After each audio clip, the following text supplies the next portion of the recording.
주 안에서 사랑하는 여러분, 오늘은 너희가 믿을 때에 성령을 받았느냐라는 제목으로 하나님 말씀을 증거하고자 합니다.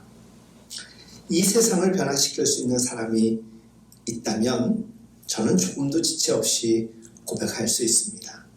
그 사람은 바로 성령의 사람입니다. 성령의 사람은 제 뜻대로 살아가는 사람이 아닙니다. 오직 성령의 지혜와 능력으로 살아가되 철저히 하나님의 지혜와 통제 안에서 살아가는 사람이지요. 그런 의미에서 교회는 어떤 곳이냐? 성령 받은 사람들의 공동체입니다.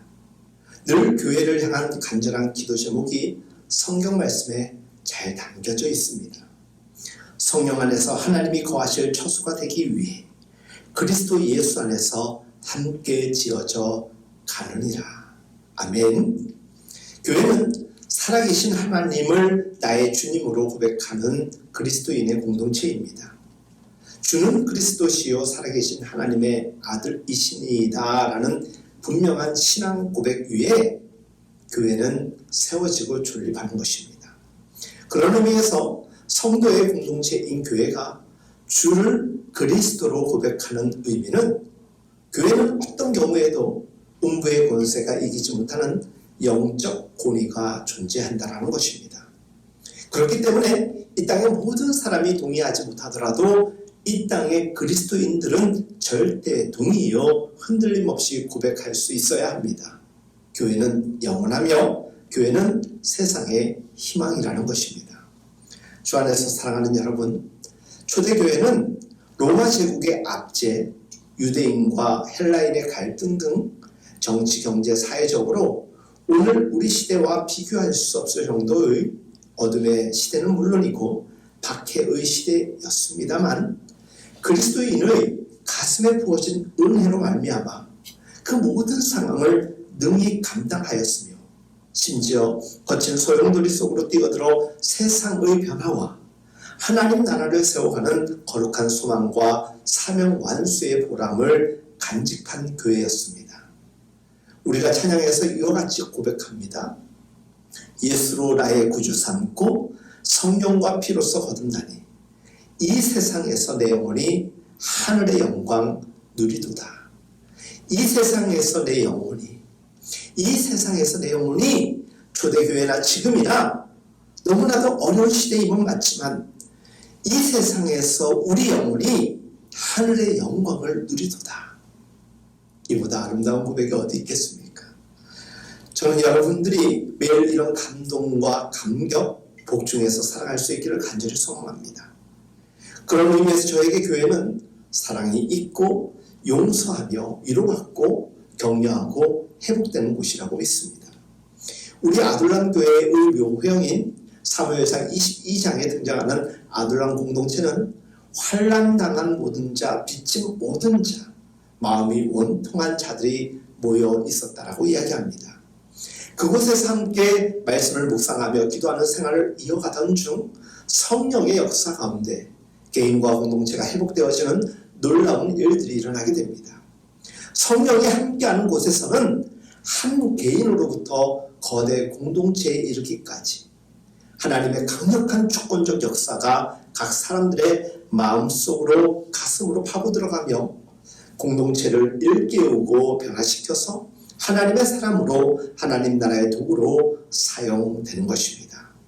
동일하게 초대교회가 태동하던 오순절 때 하늘로부터 급하고 강한 바람 같은 소리가 났다라고 성령의 임재함을 표현하고 있습니다.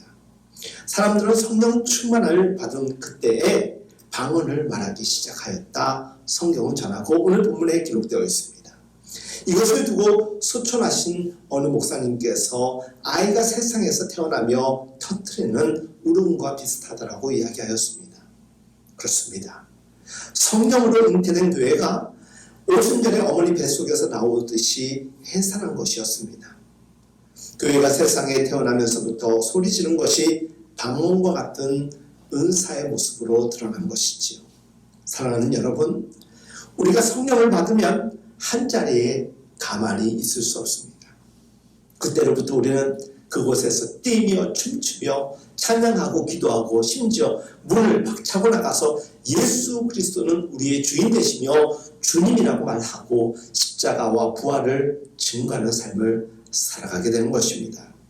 이것이 성령의 임재를 경험한 모습이라면 진실로 주를 그리스도로 고백하는 오늘 우리 시대의 교회와 성도들의 실제여야 하지 않겠습니까? 이것은 옛날 옛적의 이야기가 아니라 오늘 우리들이 살아가는 모습이고 우리 교회의 실제가 되어야 한다는 것입니다. 저는 우리 아들람 교회가 이와 동일한 성령의 임재와 체험이 날마다 더할 수 있기를 간절히 소망합니다. 우리 아들람 교회가 성령 받은 사람들이 행복으로 가득하고 하나님의 성령이 자유롭게 운행하시며 역사하는 교회가 되기를 간절히 바랍니다. 사도행전 19장 1절과 2절입니다. 아볼로가 고린도에 있을 때에 바울이 윗지방으로 다녀 에베소에 와서 어떤 제자들을 만나 가로되 너희가 믿을 때에 성령을 받았느냐 가로되 아니라 우리는 성령이 있음도 듣지 못하였노라 라고 성경에 기록되어 있습니다. 이것은 바울의 3차 전도 여행 때의 일이었습니다. 바울이 3차 전도 여행에 들어가서 처음 에베소 사람을 만나자마자 한 첫 번째 질문이 바로 너희가 믿을 때에 성령을 받았느냐라는 질문이었습니다. 왜 이 말을 했을까요? 너무나도 중요한 일이기 때문입니다. 사도행전 18장에서 브리스길라와 아굴라도 똑같은 경험을 합니다. 그들은 아볼로를 만났는데 그는 학문에 능한 자였고 성경과 예수님에 대하여서 잘 아는 사람이었습니다. 예수님에 대해 가르칠 정도의 사람이었으니 그가 얼마나 뛰어난 믿음의 사람이었겠습니까? 그는 요한의 세례만 알고 있었던 사람이었다라고 성경은 기록하고 있습니다. 예수님은 알지만 성령에 대해 성령 세례에 대해서는 전혀 모르고 있었다라는 이야기입니다. 하나를 알고 둘은 모른다라는 것은 사실 50%만 모른다라는 의미보다는 전체 문맥을 모른다라는 것과 같은 의미일 것입니다.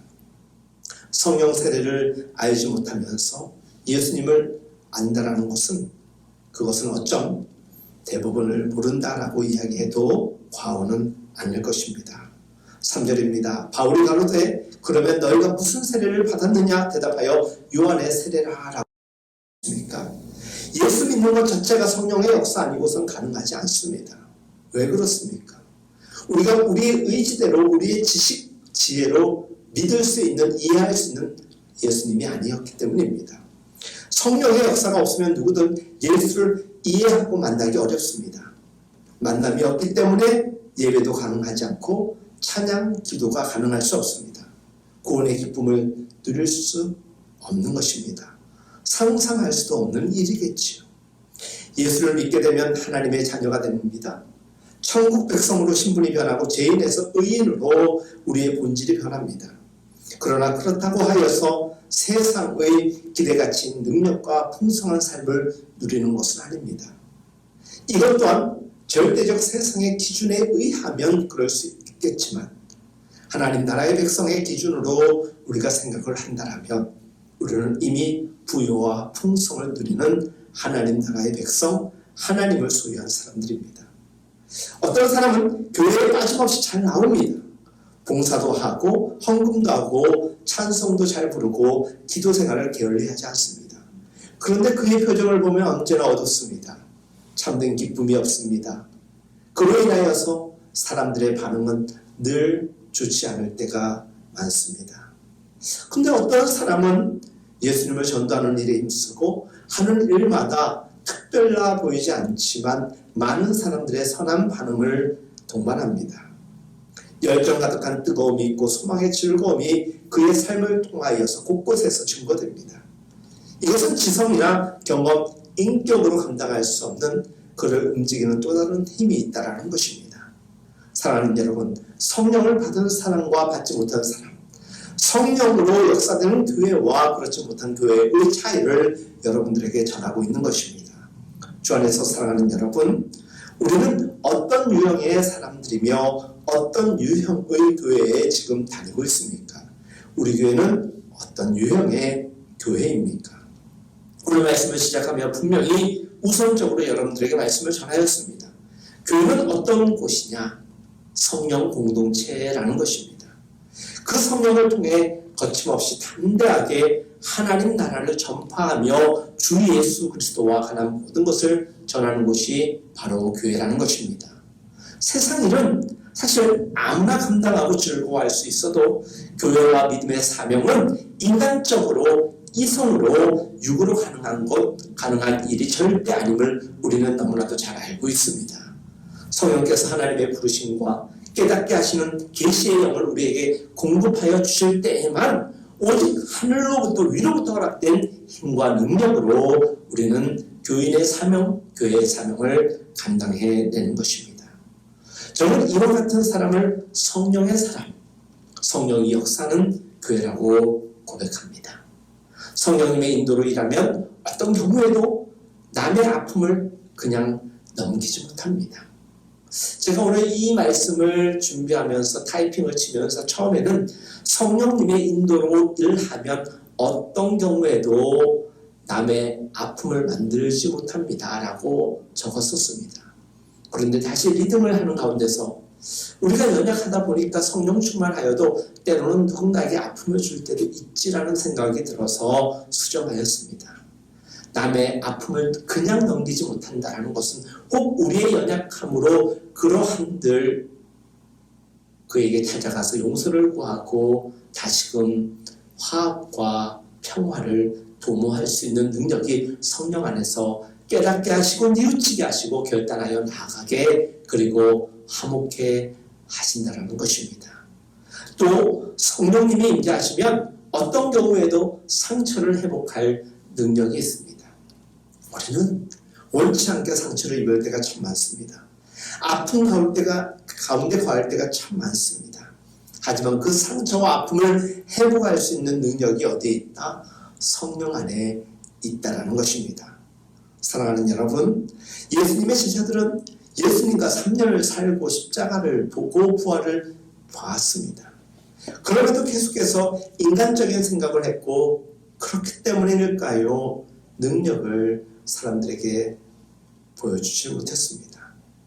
어쩌면 그들의 모습이 형편없는 잘못된 부족한 제자의 모습이 아니라 어쩜 그것이 사람 본연의 모습이고 우리의 모습일 수 있다는 생각을 하였습니다. 믿음을 단순한 소유로 생각하는 잘못된 신자의 패턴의 아주 전형적인 모습일 뿐 우리의 모습과 크게 상이하지 않습니다. 사랑하는 여러분, 오늘 우리 시대의 그리스도인들은 어떤 존재들일까? 사실 육안으로 예수님을 본 이들이 없습니다. 십자가의 그 부활 사건을 직접 목도한 사람은 더더욱 없습니다. 성경이 전하는 대로 우리의 믿음의 선진들이 믿고 있는 그 신앙을 우리들은 받아들이고 있습니다. 그러니 우리가 얼마나 흔들릴 수밖에 없겠습니까? 때로는 의심할 수도 있는 것입니다. 어쩌면 당연할 수도 있습니다. 여러분, 그러나 믿음은 보여지는 것이 전부가 아닌 것입니다. 우리의 이해로 순전하게 받아들여지는 것도 아닙니다. 때로는 우리의 믿음이라는 것은 전적인 신뢰와 믿음 그 자체인 것입니다. 크리스천의 삶은 마치 물 위로 걸어오라는 주님의 말씀 앞에 반응하는 것과 같다라고 생각합니다. 당장 빠져들 수도 있고 당장 우리도 베드로처럼 그렇게 될 수밖에 없을 듯한데 생각해 보십시오. 베드로가 물 위를 걸었던 것처럼 예수님만 바라보면 믿고 신뢰하면 빠질 일 없이 물 위를 걷게 되었습니다. 그렇지만 그가 파도를 보는 순간 그는 물 속으로 빠질 수밖에 없었습니다. 무엇을 바라보느냐, 무엇을 신뢰하느냐가 그만큼의 차이가 된다는 것입니다. 그래서 예수님께서는 너희는 가서 모든 족속으로 제자를 삼으라 라는 위대한 명령을 이 세상 모든 이들에게 마지막으로 주시면서 그에 앞서서 일러 이야기하시기를 너희가 성령 세례를 받기까지는 예루살렘을 떠나지 말고 잠잠히 있으라. 그러니까 제자를 삼으라, 선교하라, 전도하라라는 그 말씀 앞에 그럴 수 있기 위해서 먼저 세례를 받으라. 그런데 그 앞전에 성령 세례를 받으라고 우리에게 부탁을 하셨던 것입니다. 그 말씀을 들은 사람들은 하나둘 모이기 시작하였습니다. 약속대로 성령님이 바람처럼 불처럼 성도들에게 임하였습니다. 그렇다고 한순간에 그 사람의 인격이 갑자기 성숙해지거나 믿음의 급진적인 도약이 발생했던 것은 아닙니다. 그들은 수많은 시간 동안 기도하였고 그리고 하나님을 향한 목마름으로 나아갔습니다. 그런 가운데서 하나님께서 은혜를 베풀어 주시고 성령의 임재 가운데서 방언이 터지고 예언이 터지고 영적인 역사들이 일어났던 것입니다. 성령의 역사가 현장에서 증거된 것이었습니다. 성령의 의사는 내 안으로 향하는 것이 아니라 내 밖으로 전력을 다하는 섬김의 형태로 발전합니다. 그래서 성령을 충만히 받은 사람, 성령의 은사가 있는 사람들은 사랑하는 사람들을 향하여서 손을 내밀게 되어 있습니다. 그 사람 때문에 공동체는 행복해지고 그 사람 때문에 세상은 밝아지고 아름다워지는 것입니다. 사랑하는 여러분, 예수님의 삶의 본질을 잘 한번 들여다보십시오. 그가 전하신 메시지, 그가 행하신 삶을 들여다보면 그의 삶은 성김이었습니다. 그 성김이 가능할 수 있도록 그는 늘 기도하였고 성령의 충만함을 사모하였습니다. 예수님의 리더십이 성김의 리더십이 될 수 있었던 것은 충만한 하나님의 영으로 가득했기 때문입니다. 성령 받은 사람들의 특징은 제자들의 발을 씻어주신 예수님처럼 그냥 고개를 뻣뻣이 들고 살아가는 것이 아니라 낮은 포목으로 가장 낮은 곳으로부터 섬김의 삶을 살아가는 것입니다. 주인의 삶을 살아가는 것이 아니라 남을 섬기고 그래서 종이 되어가는 삶을 사는 것입니다. 때로는 교회 생활과 신앙생활, 믿음 생활을 하다 보면 누군가로 인하여서 자존심이 부참히 짓밟히고 상하게 될 때가 참 많습니다. 내가 이렇게까지 하였는데 저 사람 왜 저럴까? 이해가 되지 않고 심지어 미움까지 우리에게 찾아올 때가 있습니다.